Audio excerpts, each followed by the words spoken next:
Hello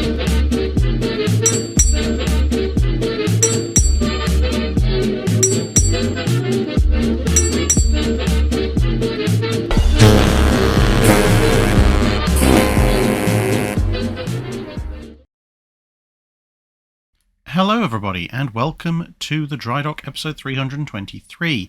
This week the questions are taken from Guide 396 on the M-class submarines, and the Wednesday video on Johnny Walker, part 3, as well as the Friday video on Rutland of Jutland and his spying activities. Nikujaga Oishi asks, given the tendency of surface raiders to meet rather untimely ends in World War I and World War II, while presenting relatively less disruption to merchant shipping in tonnage than things like submarines, how would you design and use surface ships in this role to improve their effectiveness and or survivability? Or is it the fate of surface raiders to be more useful at tying down enemy resources than actually raiding commerce? The problem with looking at surface raiders purely through the lens of the First and Second World Wars is that it's an incredibly atypical naval war. Now, submarines, to a certain extent, are almost fulfilling the role that traditional surface raiders played in previous wars, but when it comes to the surface element, the simple fact is that in almost every other major conflict prior to the First and Second World Wars, even if there was one navy that was definitely larger than the other, you had one of two things playing into it. Either the opposition navy or coalition of navies was in the ballpark size-wise, and even in World War I, the totality of the Imperial German Navy was still far, far, far short of the British Royal Navy. And that's before you start lumping in the other allies that the British had. And, the high seas fleet, the battle fleet, at times was a decent proportion of the size of the British battle fleet. But then you look at the number of cruisers and other smaller ships that the British had compared to what the Germans had. And suddenly, especially for overseas work, convoy raiding or convoy defense, etc., you start to see the rather major gap. So, you look at the Napoleonic Wars, for example, the French Navy or the Spanish Navy were numerically smaller than the Royal Navy, but they were a lot closer in broad terms of numbers of ships of the line and number of frigates to the Royal Navy than the Germans ever got, even in their best years of the First World War, let alone the Second World War. And occasionally, when, for example, France and Spain or the French and Spanish fleets were combined, they actually theoretically had more ships on paper than the British did at points, especially when everyone was ganging up on the British around the time of the American War of Independence. The other element when it comes to previous commerce raiding was the lack of communication and spotting, if you like. So in the Age of Sail, and even in something like, say, the American Civil War, even if one side has a clear naval dominance over the other and is able to, even potentially blockade the enemy coastline, the fact is that there isn't a method of communicating with your ships at sea other than writing letters and sending other ships out to try and find the first ships and deliver those letters. And that in turn means that surface raiders can slip away into all sorts of interesting places. Plus, of course, everybody's warships are, vaguely speaking, similar, so running up a flag and staying at a distance can make it very easy for you to be taken for somebody else's warship with not really much in the way of disguise necessary other than your false flag.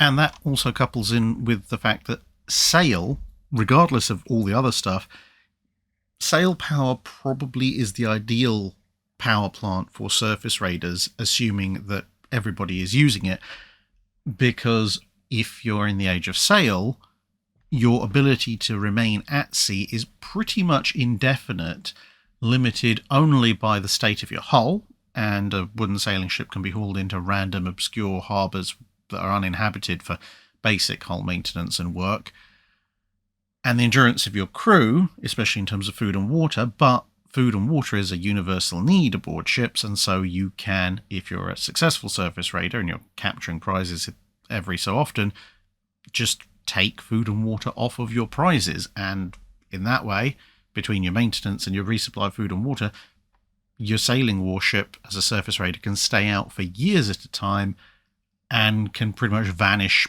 anywhere in the oceans when it wants to. The problem is in World War I and World War II, not only are German surface raiders going up against the single largest fleet on the planet by a considerable margin, but you have machinery which will eventually wear down and wear out. You have fuel that you need to get from places. You can still restock on food and water from ships that you capture, but it's very difficult to refuel from them unless there's exceptional circumstances or you're coal-powered, and you still have this ultimately mechanical breakdown issue on top of the fact that radio now means that you can be identified as to your location far more quickly, and people head in to hunt you down. So with all that said, ultimately, if you're looking at a World War I, World War II operational environment, where specifically a much, much smaller navy, aka the Germans, is trying to do surface raiding against a much larger navy, because obviously if it's a much larger navy, they can just use some warships. But for a smaller navy, the Hilfskreuzer is probably the best solution. So diesel power, extremely long range, and you can probably find some fuel somewhere. It has the ability to a certain degree to disguise itself to varying degrees of success, but disguise is possible. And because it's going at a slow speed, its machinery is not likely to wear out quite as quickly. And you can have a fairly heavy concealed armament. And of course, being a converted merchant ship, you also have the ability to carry vast amounts of stores, etc., etc. That's pretty much the best you can do in the situation that someone like the Germans find themselves in. Now, that equation would change if the theatre was a little bit more limited, or the two sides that were facing off against each other were a bit closer to equal. So, for example, a theoretical Japan versus Britain conflict, where obviously Britain is having to stage a portion of its fleet out of Hong Kong or Singapore or somewhere like that, that would be a much closer to equal contest, and thus what you'd need in a surface raider would be a very different beast, even in World War II, but that's not what happened in the end. Emperor Dave asks, will you ever go to Bermuda? There's lots of shore emplacements and big guns, including 9.2-inch guns in good condition, and there's even a sunken floating dry dock. It's on the list at some point in the distant future, but virtually anywhere with a decent amount of naval history to explore in physical form is on the list somewhere or other. The main thing, of course, is that as much as there is, it's still a limited amount, and getting to Bermuda is one of the slightly more expensive transatlantic options coming from the UK. So, given that these kinds of trips are funded by the income I receive from doing YouTube, I kind of have an obligation to make sure that I maximize the return, if you like, on that investment. So, you guys are watching, supporting on Patreon and so forth. So if I'm receiving essentially your money to give you history content, I feel I should try and, if I'm using that money to then go and see naval history, I should try and get the best return on that. So visit multiple places and multiple ships and so on and so forth, perhaps with only a there and back flight, if at all possible. And when you mentioned the sunken floating dry dock, the other thing is, if there are wrecks that could potentially be explored, then I would want to be able to dive those wrecks, and I need to certify my scuba qualifications, I think I've mentioned in a previous dry dock, which hopefully I might be able to do over this winter. D. Oliver Gutierrez asks, just like the Germans with their Type 7 U-boat and the Americans with their Gato-class submarines, what would you say is the most common type of British submarine in World War II, i.e. one that makes you say, this is the signature British submarine of the Second World War? With the Royal Navy, it's a little bit of a difficult one, because the S-class, T-class and U-class all have a very similar number of boats completed total by the end of World War II. It's around about 50 of each, plus or minus a little bit, plus or minus 3 or 4 for each type. And thus, while it is theoretically possible to point to, in actual fact, the S-class and say this is the most numerous or most common type of British submarine, it's actually probably not technically true, because with the numbers built being so close, what exactly was the most common type of British submarine in service at any particular point in time, or generally, would depend extremely heavily on war losses. So, theoretically, it's S-class, then T-class, then U-class, but on any given day, week, month, or year, depending on which class has lost the most submarines, one of the other classes may actually be more common, and therefore, without charting out every single British submarine built either before or during World War II, as well as their losses, and comparing all those numbers, just going, oh yeah, it's the S-class because a handful more S than T-class were built, is probably a little bit disingenuous. However, with that said, if someone was going to point to a submarine, like you would point to a Type 7 and people will go, that's a German U-boat, you point to a Gator, oh, that's an American sub from the Second World War. If you want a sub where most people could point to it, at least those who have a modicum of knowledge about naval history, and go, that's a British World War II submarine, it's probably going to be the T-class, as you can see here with HMS Thorn, because of that ridiculous 10 forward torpedo salvo, resulting in, at least in the earlier boats, in this kind of rather raised nose with those external tubes very, very obvious. The U-class and S-class, while there are distinguishing features on them for those of you who know, the simple fact is that they are, if you like, a little bit more generic. So if somebody showed you a picture of one of those, if you didn't know the specific details, you'd kind of go, World War II-ish submarine? Yeah, but who did it belong to? It might be a bit difficult to determine on first glance, unless there's something like a flag or something showing. Whereas you see a T-class, that can only be a British submarine. QE in 1786 asks, I really appreciated the video about the M-class submarine, as I've always had a curiosity about these early adventures into the possibilities of other uses for submarines. But what was the operational performance of the original big gun variant of the M-class? They never saw action, but 3 of them were finished, so did the operation of pre-aiming, surfacing, firing and then submerging again work as expected, and when played out in war games, did it have the intended effect of easily destroying other enemy ships? And if so, why was the concept dropped and never used? How did it compare against improvements in torpedo technology, for instance? The M-class, in their brief service as big gun submarines, seem to be something of a weird contrast in terms of effectiveness versus how well their crews like them. By all accounts, the crews of the M-class actually quite liked the submarines, because, believe it or not, for something with a socking great 12-inch gun stuck on top, they had a reputation as being pretty well put together, so, no leaks and things like that, relatively quick diving, good handling, obviously spacious because they were so large, comfortable, and reliable submarines. So, as a whole, it was actually a really, really good design, which is one of the reasons, apart from size, why they were chosen for various experiments like submarine aircraft carrier or giant mine layer, etc. But in terms of the gun itself, while the sub was broadly speaking capable of the performance figures that were stated as aims in terms of how long it takes to surface, fire the gun, and get back underwater again, one of the big things that came up fairly quickly, which is a little bit surprising no one had thought of up until that point, was the fact that although the sub could surface and fire at fairly close ranges, which meant it would be practically impossible for an enemy vessel to get a reply back with its big guns before the submarine dived again, it was still on the surface for more than long enough for something like, say, an escorting destroyer or cruiser to open up with its smaller guns, or for the target vessel to open up with its quick-firing guns.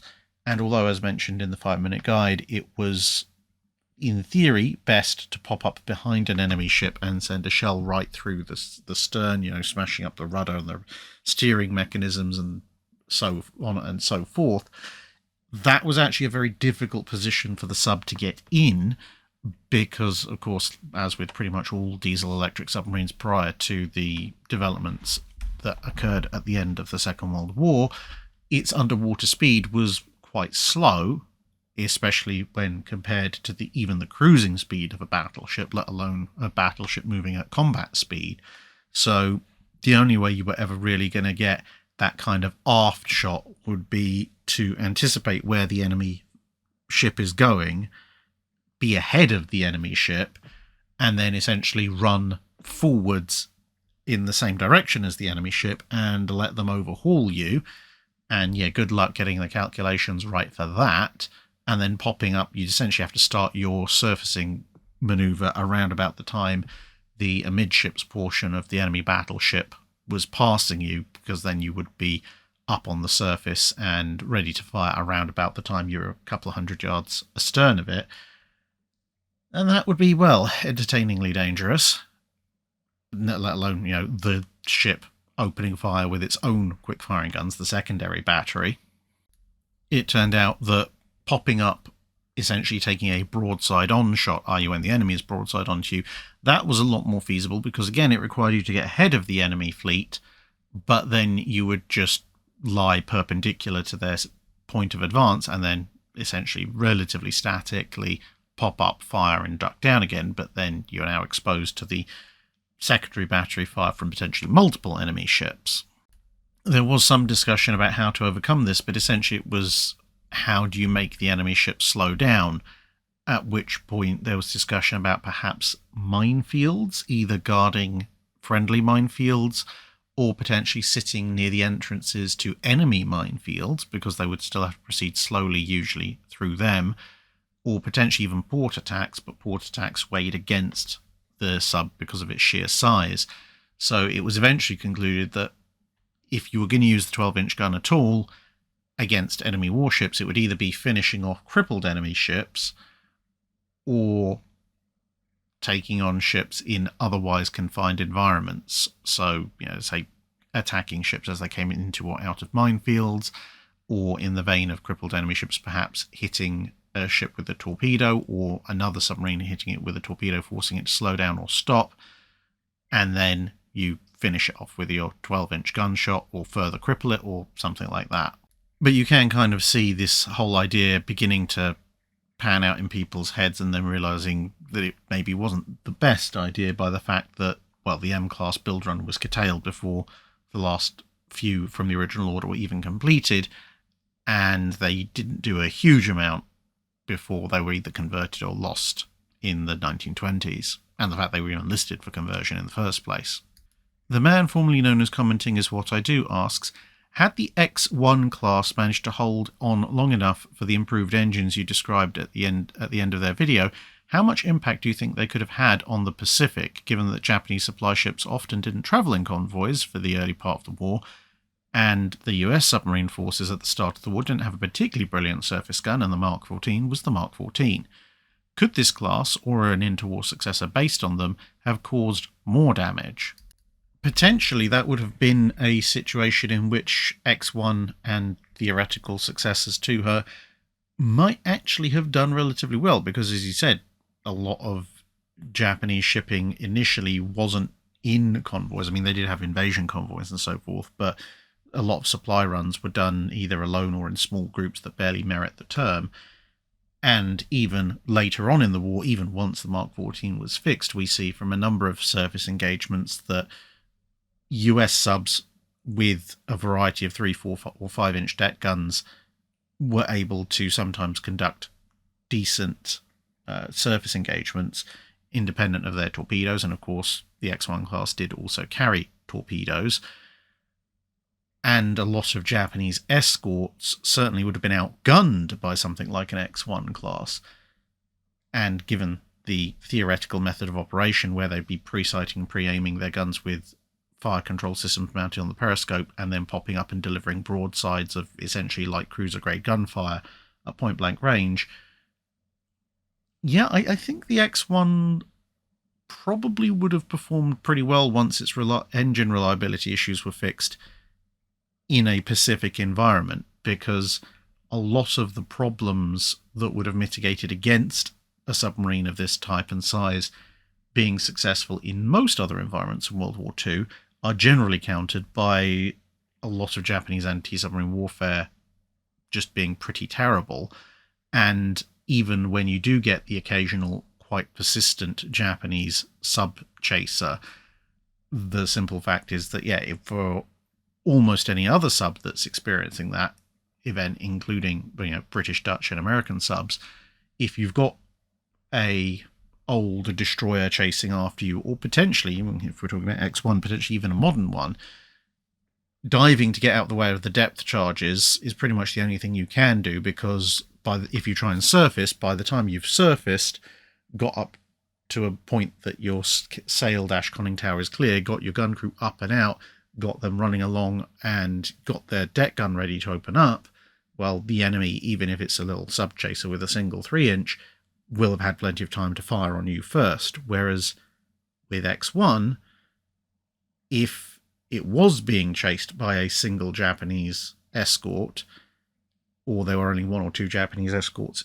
guarding a small convoy, it probably actually would be in its interests to turn around and fight, because, you know, pre-aim the guns with the periscopes, and you only need a handful of seconds to do that, at least approximately, and then surface. And unless the other guy is really quick on both draw and aim, and bearing in mind you have the pre-aiming advantage, almost certainly the number of guns advantage, and certainly a firepower advantage against anything other than a full-scale fleet destroyer, you then being able to open up as the submarine and significantly blast the enemy into oblivion, which is going to rather negatively impair their ability to continue firing at you.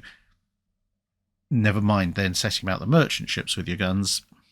I can see it having a decent amount of success there.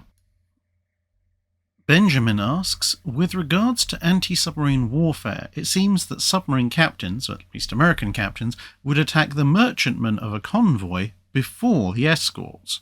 This seems a little bit backward to me, as surely once the escorts were out of the way, they could overtake the convoy on the surface. Well, you've got to remember it from two primary perspectives. Firstly, the escorts will tend to be smaller, more agile, and better able to respond than the merchants. They tend to be able to move a fair bit faster as well. And that means that if you do take pot shots at the escorts, it's statistically less likely that you will hit them.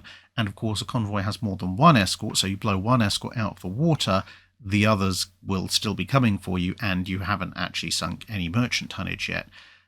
The other half of that is, of course, it's the merchant tonnage that you actually need to sink, because that's the vital goods, raw materials, troops, whatever, that the enemy is trying to move around. A convoy that arrives with all its merchant ships present, but all the escorts sunk, theoretically has succeeded. Yeah, losing your escorts isn't great, but in most cases, small escorts can be replaced to a certain degree. Whereas a convoy that shows up with all its escorts intact and all its merchants sunk has definitively failed. So, given your limited number of torpedoes, it's better to put a salve of torpedoes into a couple of merchant ships and then make a run for it, than to try and pick off enemy escorts one by one, especially considering they might call for reinforcements, and then have to try and track down the merchant ships, bearing in mind, of course, that even if you do manage to kind of do a raptor in the long grass style predation of escorts one after the other, there's nothing to stop the convoy just splitting up and going every which way, at which point, even with an American fleet sub capable of hitting over 20 knots on the surface, you're probably going to run down one, maybe two, before they've all gone far too far for you to figure out where they are. Where you will sometimes see a shift in those tactics is, say, towards the latter part of the war, sort of 44-45, when the Germans start deploying acoustic homing torpedoes. they will then send those out after the various Allied escorts to try and blow a hole through the escort screen, which they can then, obviously, while they're reloading their torpedo tubes, then follow up and hit the merchant ships. After that, they run into several problems. Obviously, first, noisemakers, then people like Johnny Walker figuring out that, well, if you just slow down to below 7 knots, the homing torpedoes can't track you, and the fact the Allies just have so many escorts that even if you do manage to get a lucky shot and blow the stern off of 1 or 2 escorts, 3 or 4 more are just going to show up and take you out anyway. Now, if you're talking the Pacific War, in, say, 42, 43, and the American torpedoes were actually working generally, and they had acoustic homing torpedoes, then, yes, taking out the escorts first probably would have been viable, because if you've got 6 tubes up front, then sending 2 or 3 torpedoes out, maybe load up all your port side tubes with homing torpedoes and your starboard tubes with regular ones. So send out 2 or 3 homing torpedoes against the Japanese escorts and then close in with the other 3 torpedoes against the merchant ships. That might work, but that's a factor of low numbers of escorts combined with proportionally a relatively high number of merchantmen in Japanese convoys. Without that kind of weapon which can deal with the whole small, fast and agile nature of escorts compared to merchant ships, it's really just better to do a strike and fade and take out a couple of merchant ships and then just leave it and maybe try and work your way back later on. Ross Wenson asks, US Iowa-class battleships had vibration issues at certain speeds. Did the Royal Navy experience similar problems, or did they just avoid those speeds? When it comes to fast battleships, the Royal Navy, generally speaking, didn't have vibration problems on their battleships, which essentially means the King George V's. To be perfectly honest, in terms of modern fast battleships, and Vanguard, I suppose, as well, you could lump in Renown, Repulse, and Hood if you wanted to include fast capital ships generally. But, yeah, broadly speaking, vibration issues caused by exterior factors, other than, hey, this ship's 20 years old and we haven't fixed our engines yet, tended not to be a thing in the Royal Navy, at least at the scale that you would see them, especially in the North Carolinas and to a lesser extent at some places on the Iowas. And the reason for that, I think, is twofold. Firstly, the Royal Navy didn't really go in on skegs to anything like the degree that the US did with its fast battleships, and that can create all sorts of resonance and tunnel effects, some of which I've discussed in the video on the North Carolina class. Others, if you look at the video of USS New Jersey and Drydock, I discuss some of the lesser issues that the Iowas faced compared to the North Carolinas, but did still face there. And so, without massive skegs, a lot of those problems seem to have been eliminated in Royal Navy designs. But you've also got to factor in that there are certain constraints to US capital ship design which may also have had an effect. Now, this is something I need to look into in a bit more detail from an engineering perspective, and indeed there is a whole video in there just about the design choices the US made with its fast battleships hull form and why they made them, even aside from potential hydrodynamic implications.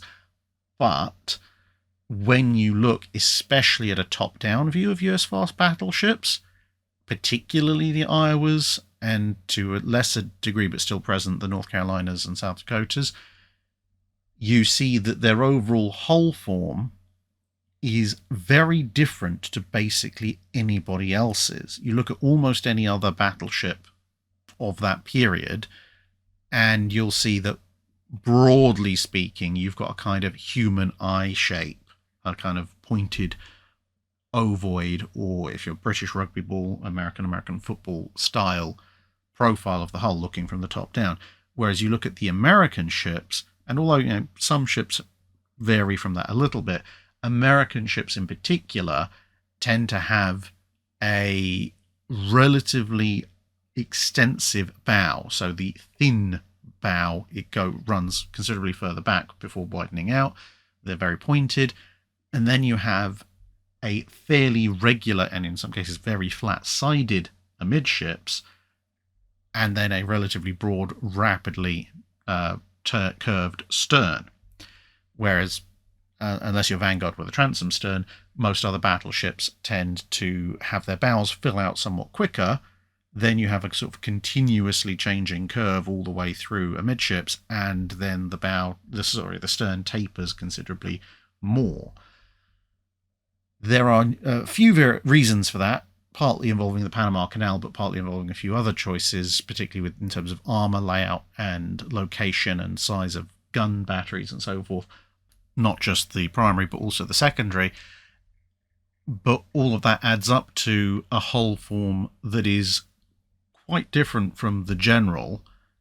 And I think, in fact, well, at the moment I heavily suspect, did also have something to do with it, especially by the time water flow has reached the stern area, which is obviously where the propellers are on those ships. But as I said, the general why they made these design decisions and why they are so different, that bit I've pretty much got most of that script worked out, but I need to do a lot deeper investigation into the exact effects underwater astern that had, and if that potentially is the cause of vibration, or at least contributing to it. Zachary Ammerman asks, looking back at US Navy fleet problems, could you further describe the simulated damage system that is hit points rather than damage percentages?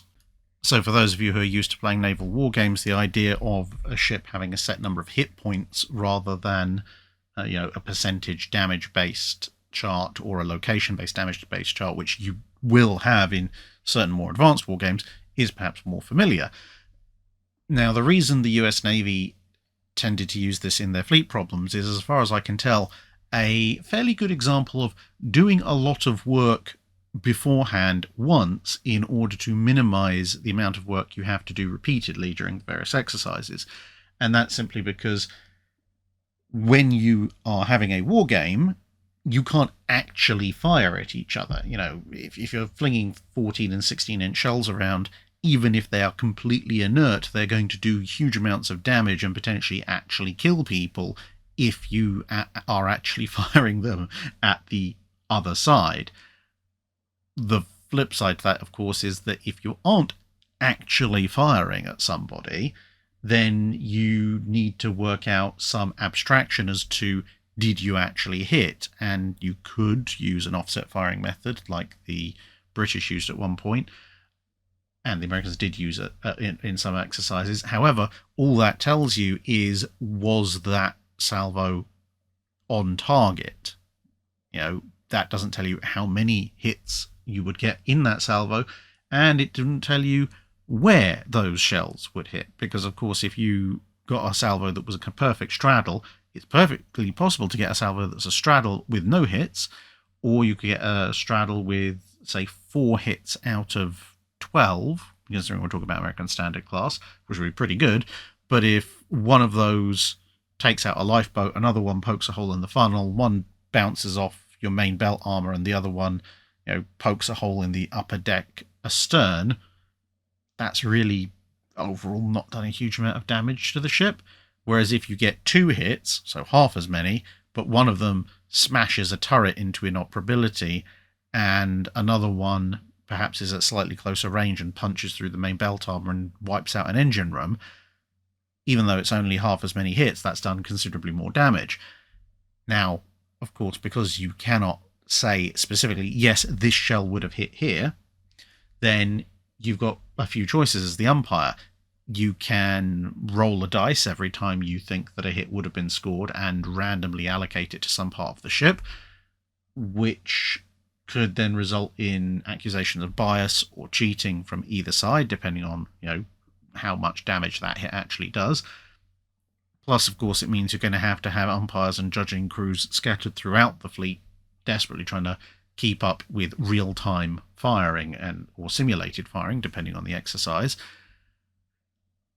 And then you've also got to ascertain, okay, well, it's hit in this location. Now you've got to work out how much damage you think that would do. So, if a shell hits by your determination on, let's say, a turret face, you then have to try and work out, well, do I think this would have penetrated the turret. If it did penetrate the turret, how much damage would it have done? Would it have temporarily knocked out the turret? Would it have permanently disabled the turret? Did the turret catch fire? Did the turret explode? Did either of the latter two lead to the magazines exploding? And so on and so forth. Which essentially added up to, this is far too complex to work out on a real-time basis during the exercises, but you'd have to work out on a real-time basis during the exercise, because otherwise you go home, you say, well, about halfway through the battle, the Colorado and the Utah should technically have exploded, but, well, we didn't realize it at the time, and so as the battle went on, despite theoretically having been destroyed, managed to score critical hits on the Maryland and the Texas. It suddenly starts to all fall apart, especially when you've then got further issues such as, well, this is a 16-inch shell interacting with the Arkansas's armor belt, and this is a 14-inch shell interacting with the West Virginia's armor belt, and so on and so on and so forth. And so what the US Navy did is they sat down and essentially decided, okay, against the average shell that is potentially going to be thrown at us, and eventually this would be, to a certain degree, split by shell sizes as well, but initially it was just, assuming that a shell comes in, assuming that it hits a given ship, and this way you can divide it up by class, given the potential amount of flooding, potential amount of critical damage, potential resistive value of the ship in terms of its armor thickness and distribution, etc., how much of the ship's combat capability do we think that such a hit would impair, assuming no catastrophic damage like a magazine detonation? And then, of course, once you've worked that out approximately, i.e., how many regular shell hits would you need to actually knock this ship out of action, whether that be crippled, sinking, immediately sunk, whatever, then you can work back from that. So if you think it's going to take you, let's say, 20 standard shell hits, i.e. 5% of time, to knock out the ship, well, then you give the ship 20 hit points, which would be extraordinarily high, but that's just an arbitrary thing. And this then means that you can go, okay, well, we think it will take 12 hits to disable a Wyoming-class ship, but we think it will take 17 or 18 hits to disable a Colorado-class ship. And as I said, later on, you can try and work that out on a slightly different basis for 14-inch, 15-inch, 16-inch guns, but you can also just use a general set value. And then at that point, you can either go, okay, well, we can either use an offset firing technique, although that's not generally a thing in most of the fleet problems, to work out when we think hits would have been scored, and then just go, okay, this is where you start to lose hit points.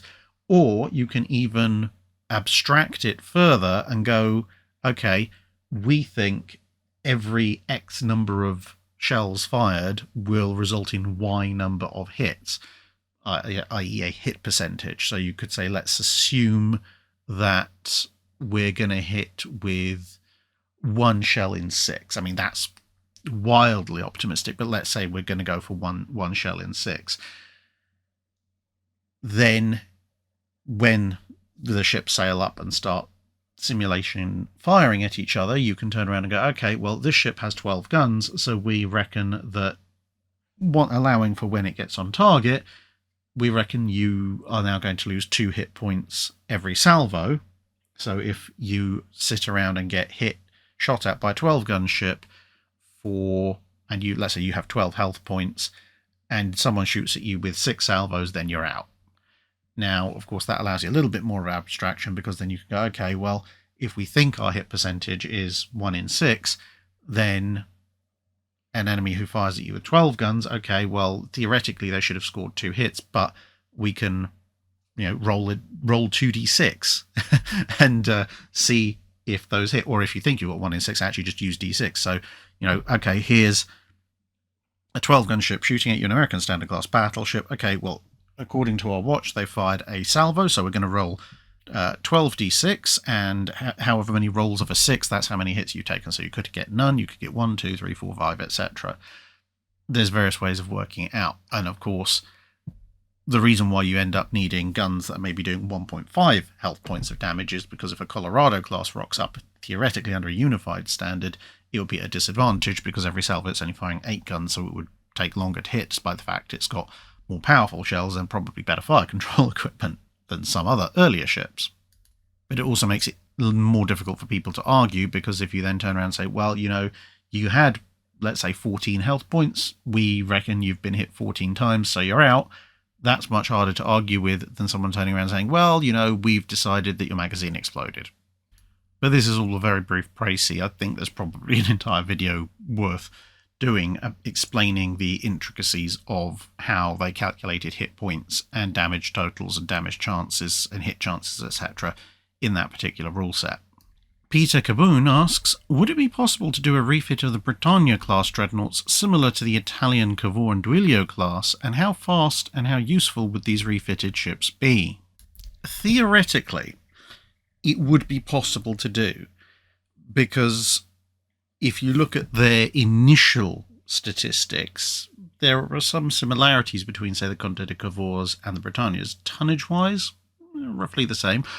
The Bretagnes are a little bit slower, but they both have 5 turrets, so there's the amidships turret to sacrifice for more machinery, and so on and so forth.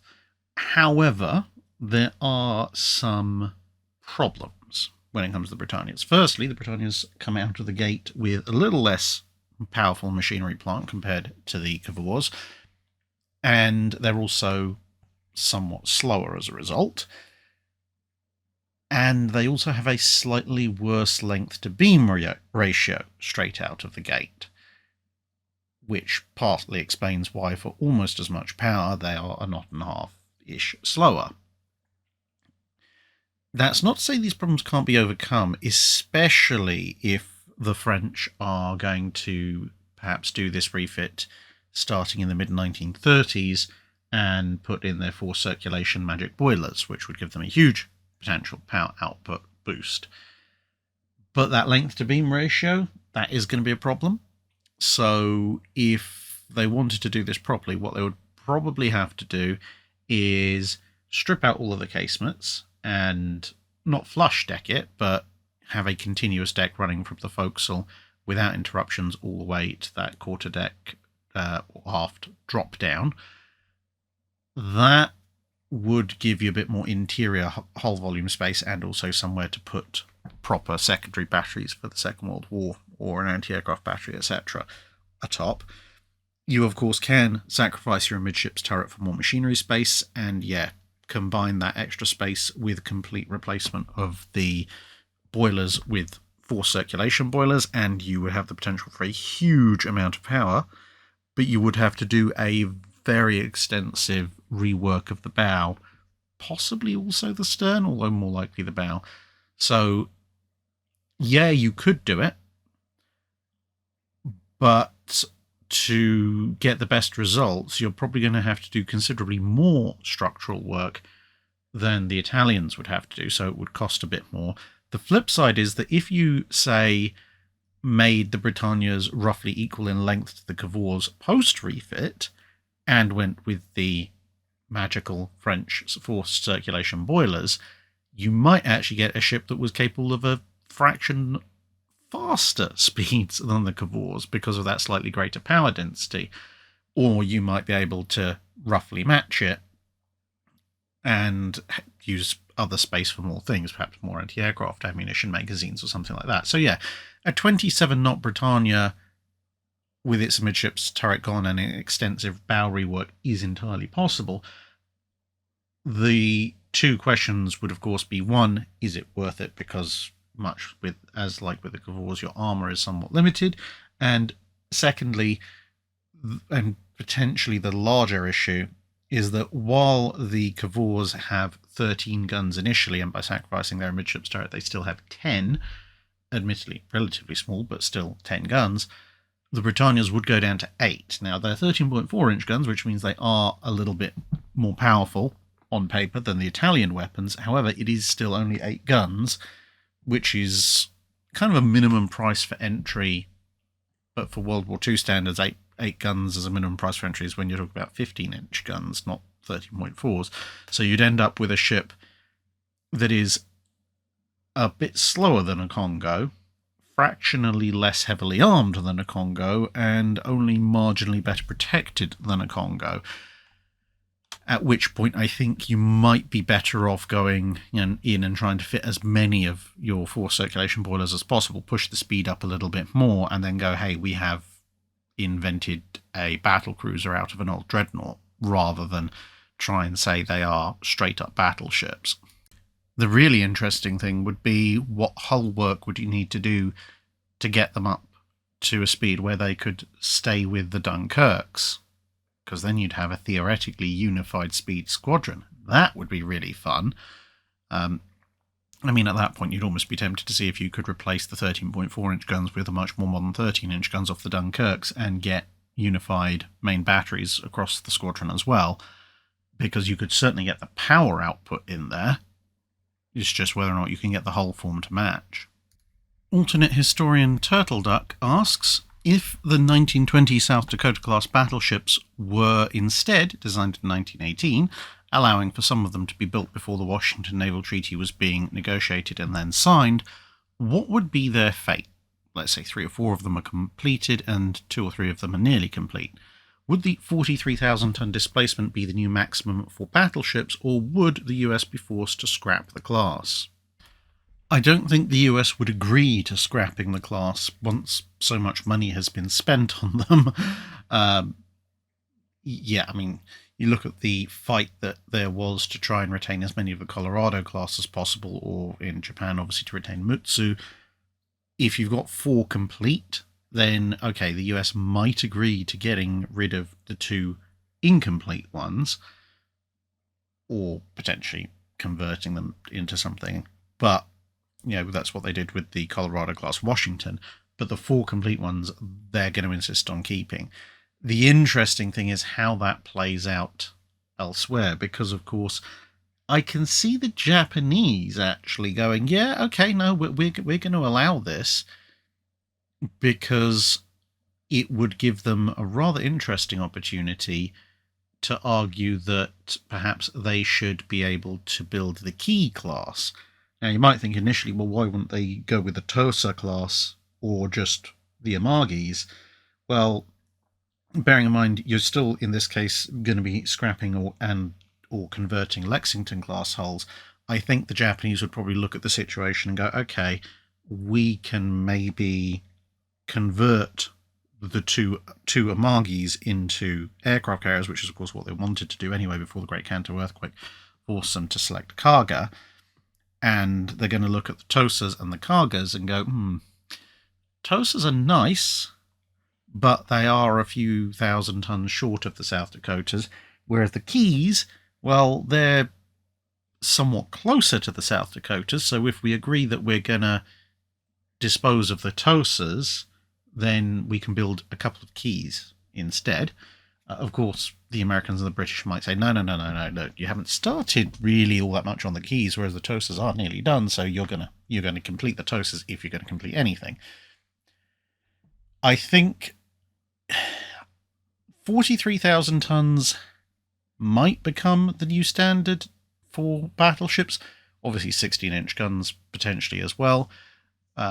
But that was the standard at Washington, and it'll probably remain that way in this scenario. However, I can see that being rounded up to 45,000, particularly if the Japanese think they can get a revised Key in there under the radar and boost the displacement up. Plus, at the time, that 35,000 tons was agreed originally.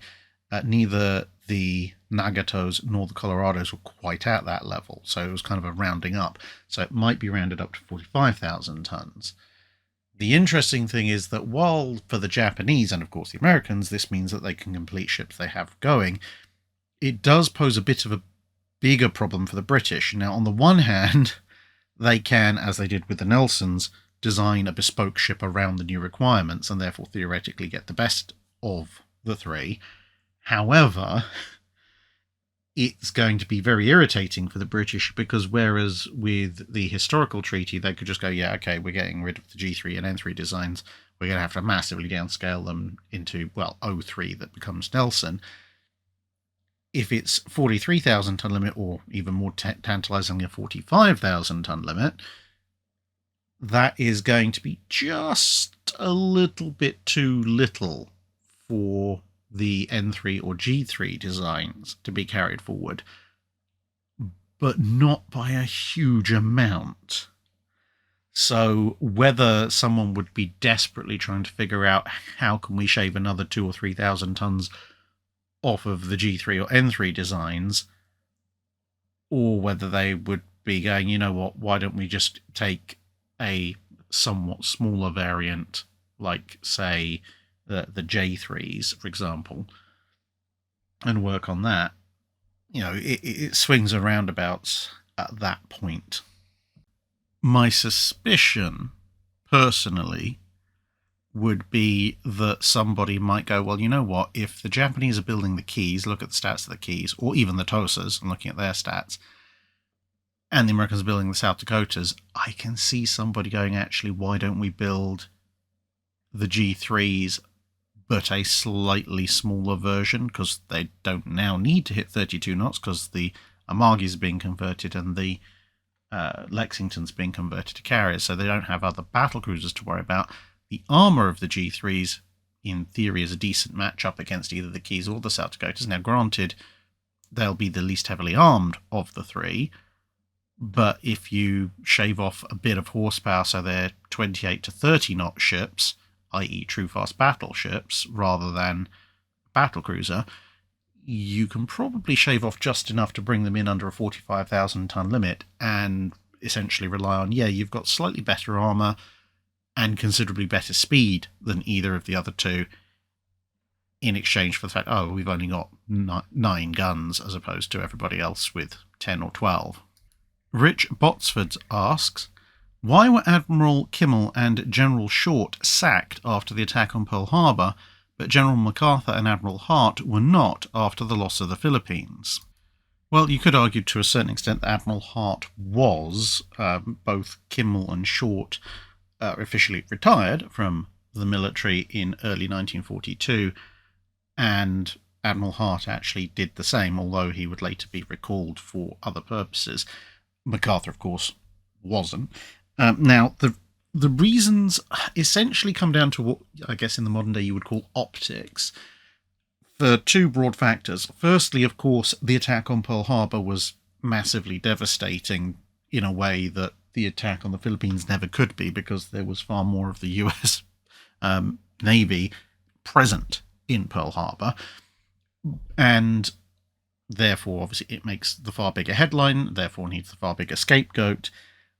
But in addition to that, there was the fact that Pearl Harbor was supposed to be the safe military base, and in the aftermath of its, well, not destruction, but the destruction of a good portion of the striking power of the Pacific Fleet in terms of its battleships, then it essentially was left a little bit toothless. Now, of course, that's public perception. In actuality, of course, you still had the carriers, and the carriers were planning various strikes and relief operations and so forth, but it's the way things look rather than necessarily the way things are. Whereas in the Philippines, no one expected the Philippines, independent of any support from Pearl Harbor, to hold out for all that long, and because in the Philippines there were fewer forces, and some of them were still around in the aftermath of the initial Japanese attacks, the Philippines campaign dragged on, albeit not massively long, but it meant that initially MacArthur and Hart were needed on hand to coordinate what defence there was to do, whereas Kimmel and Short, as the smoke was clearing from Pearl Harbor, well, you could afford to relieve them pretty much immediately and replace them because they weren't actively in the process of fighting the Japanese on their doorstep. But as I said, once Hart had been driven out of the Philippines itself, and after a brief stint at ABDA command, he pretty much was recalled and, encouraged to retire, I suspect. MacArthur is MacArthur, so, there's that to him. But it basically just comes down to the much bigger impact of Pearl Harbor on US public thinking, and to a certain degree on US strategic planning, and the fact there wasn't an immediately ongoing campaign for them to fight. I think if it was almost anyone but MacArthur, given how many connections MacArthur had and how loud he was about everything, he also would have been taken out off of frontline duties, but he wasn't. So, but Hart pretty much just went through a slightly quieter version of what happened to Kimmel and Short. Vokir asks, how much power did MacArthur really have over his portion of the naval war? Was Eisenhower or any other general given similar authority for their set-piece operations? MacArthur has this really weird kind of extreme level of control, but also not when it comes to the naval side of things. So, for example, when you look at the Battle of Leyte Gulf, topically, then he looks like he has a huge level of control because all high-level communications from 7th Fleet, which is assigned to him, have to go through the Army, through his central communications, and then be routed over to the Navy, who can then pass them down to the other half of the US Navy, 3rd Fleet. And if 3rd Fleet wants to talk to 7th Fleet, that has to go the other way around. The only way they can get around that is either direct messaging via signal lights or voice radio, which is obviously somewhat lower level communication. When, you'd think in theory, if you have two big groupings of US Navy ships taking part in the same campaign off the same island or set of islands, in the case of the Philippines, they should just be able to talk directly to each other. But no, MacArthur had the power to enforce that one side had to talk to him first, so before they were able to talk to each other. The other side to all that, of course, is that MacArthur didn't have the ability to go, these are my ships, I'm keeping them, send me more, because the central US Navy authority was able to say, well, we're going to allocate this many ships to you. And while obviously there was a little bit of back and forth on that, a lot of it was, we're giving these ships to you for this amount of time and then we're taking them back, or you want this many ships, well, we're not going to give that to you, but we will give you this smaller number of ships, take it or leave it. So he didn't have a huge amount of control in that respect. He could ask for things. He didn't usually get for exactly what he asked for, but once he did have them, unless it was something very specific, like carriers from the Central Pacific being sent to strike a very specific target and then come back again, if they were there for the longer haul, like 7th Fleet, then suddenly he had quite a lot of operational control. So you kind of flip back and forth in that respect. When you look at people like Eisenhower and so forth, or Truman, you see a slightly different way of doing things in that they tend to have slightly more authority than MacArthur in terms of they get more of what they request in terms of naval support. But on the other hand, once they get it, they tend to leave the Navy to work itself out and talk amongst itself and with other navies like the Royal Navy considerably more than MacArthur does when, trying to get the US Navy not to talk to other parts of the same Navy. The Fighting Irish-American Destroyer asks, in the book Escape from Davao by John Lukacs, it's noted that prisoners of war were generally better treated by the Imperial Japanese Navy than by the Imperial Japanese Army. Was this really the case, and if so, why? I don't know anywhere near enough about that element of the war to say anything definitively, other than from what I have read, there does seem to be a general acceptance that the Japanese Army was a little bit more enthusiastic about abandoning the protections of prisoners of war according to the Geneva Conventions of the period than the Navy was, which logically would then, in theory, trend out towards the prisoners of the Imperial Japanese Army being more harshly treated than those of the Navy.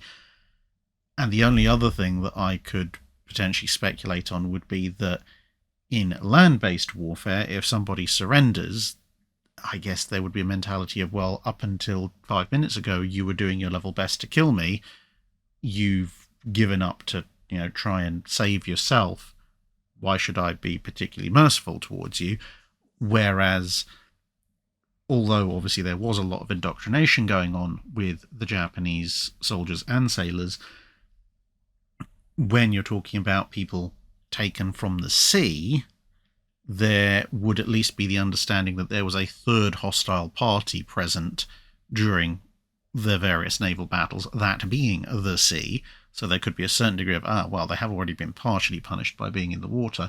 Plus, of course, the fact that while, yes, you can take prisoners in the middle of a land battle, it's usually the case of mass surrenders or massive overwhelming force, whereas in a naval battle you might pick people up out of the water, regardless to a certain extent of which side was winning, and purely because, well, if a ship explodes, you might be expected to pick up prisoners. So, the fact that these people are in the water and about to become your prisoner, perception-wise to the Japanese, may, in some cases, have seemed not quite as bad because, well, they weren't voluntarily in the water. Their ship just happened to have dumped them in there, so it's not quite as much of their fault, quote-unquote, that they are prisoners. But that would be only partially informed speculation on my part. And, of course, treating prisoners better than the Imperial Japanese Army is such a low bar, you could probably spend several days digging with a JCB straight down and still clear that bar. Being a prisoner of the Imperial Japanese Navy was not a walk in the park, and certainly didn't adhere to the Geneva Convention of the time by any means most of the time. And finally, Brian Smith asks, we know that the standards were all the same speed and each class had incremental changes from the previous ones. What do you think the Colorado class would have looked like if the US Navy had pushed the design between each class and didn't try to limit the speed? Would we have ended up with an American Hood or similar vessel? If every class had been an iteration without wanting to adhere to the same standards as, well, the previous standards, the Colorados would then be very, very difficult to predict because, of course, you're looking at, starting with the Nevadas, what happens if the Pennsylvanias are somewhat more iterative than they already are by adding a couple of extra guns? And then what do the New Mexicos look like? What do the Tennessees look like? And then you can start talking about what the Colorados look like.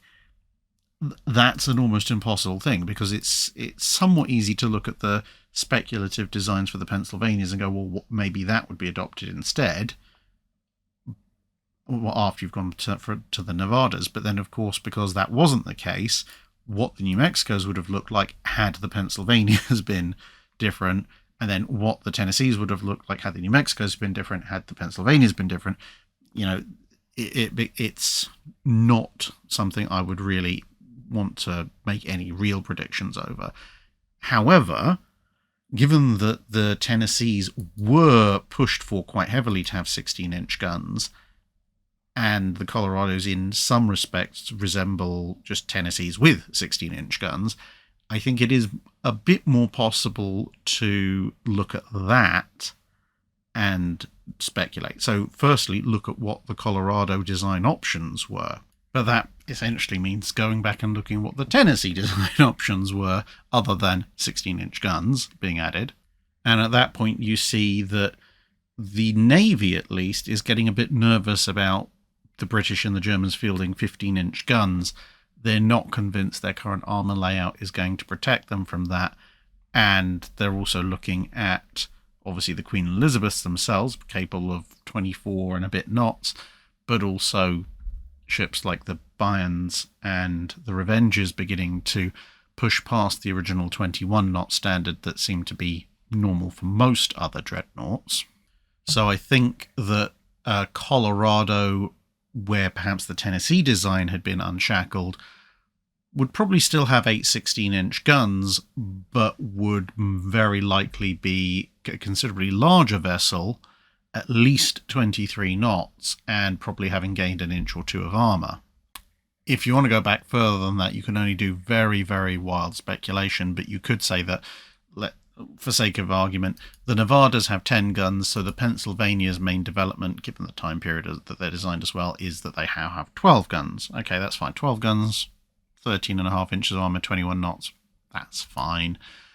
The New Mexicos, if designs are unleashed, the New Mexicos are probably where you're going to see advances in speed and protection more so than if you're just going from the Tennessees onwards, because they're being designed at a point where at least the Queen Elizabeths are known about. There's a fair number of battle cruisers around. I can see the argument for maybe keeping 12-14 inch versus 8-15 inch. So the armament will probably still be there, but certainly a little bit more speed would be wanted and possibly some more protection, but more likely the speed.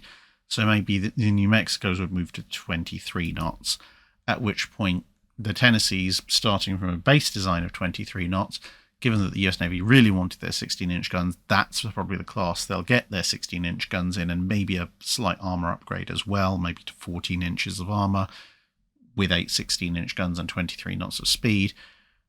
Of course, displacement's massively going up in this at this point, so that would then leave the Colorados as, well, the Japanese are aiming for higher speeds, so maybe the Colorados would aim for 25 knots.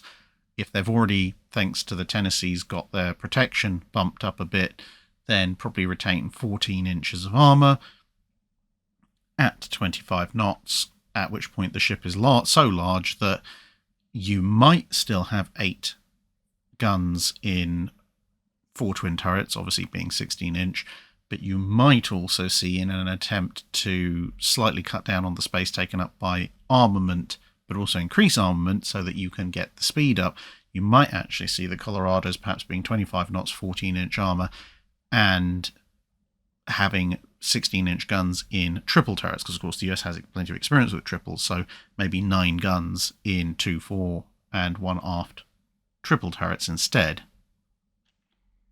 And that's it for this video. Thank you very much for listening, everybody, and hopefully you'll tune in next week for more videos. But until then, thanks very much, and see you again later on.